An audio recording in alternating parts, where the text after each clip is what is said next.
তো আমাদের স্ন্যাক্সগুলো তো আমাদেরকে দিয়ে দিয়েছিল, আর আমরা সেগুলো নিয়েই এবার চলে আসছি।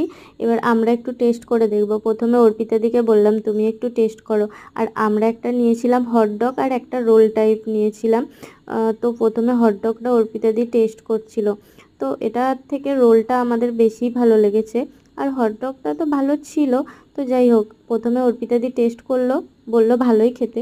তারপরে অর্পিতাদি রোলটা টেস্ট করছিল। রোলটা তো বললাম না হটডগের থেকে বেশি টেস্টি ছিল। তো যাই হোক, তারপরে অর্পিতাদির টেস্ট করা হয়ে গেছে, এবার আমি টেস্ট করছিলাম। তো আমার তো দারুণ লেগেছিল। আর হটডগটা আমরা দুজনে মিলে আগে খেয়ে নিয়েছিলাম, তারপরে রোলটা এই যে শেষ করে দিলাম। তো একটুখানি রয়েছে, অর্পিতাদিকে বলছিলাম একটুখানি নাও তুমি। তো তোমরা মিয়ামোর বা মনজিনিস গেলে কি কি খেতে ভালোবাসো বা কি খেতে তোমাদের ভালো লাগে সেটা অবশ্যই কমেন্টে জানিয়ে যেও। আর আমরা তো বারেবার আসি পেস্ট্রিই খাই, তো এইবারে মনে হলো একটু স্ন্যাক্স ট্রাই করি, তো সেই জন্য ট্রাই করলাম। তো আমাদের তো খাওয়া হয়ে গেছে, চলো।